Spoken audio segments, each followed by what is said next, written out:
Tila usap-usapan ngayon ng Kim Pao fans, isang nakakakilig na balita. Di umano si Kim Chiu raw mismo ang naghanda ng baon para kay Paolo Avellino.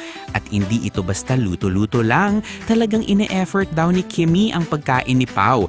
Lalo na't kilalang hindi kumakain ng meat si Paolo, kaya puro gulay daw ang inihanda niya, carefully cooked at pina-special pa para siguradang magugustuhan ng rumored boyfriend niya. Marami ang nag-react online at halos sabay-sabay na sana all! Kasi hindi naman lahat nabibigyan ng ganitong klaseng effort, lalo na mula sa isang taong kasing busy ni Kim. Pero ayon sa kwento, kahit pagod sa shoots at commitments, tinodo pa rin daw niya ang pagiging maalaga.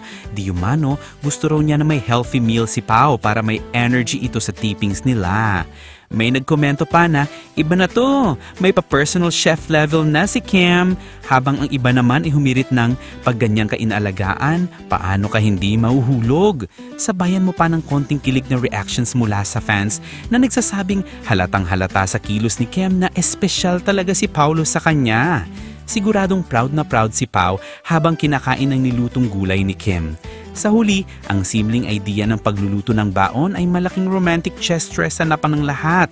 Kasi nga, hindi na ito simpleng pag-aalaga.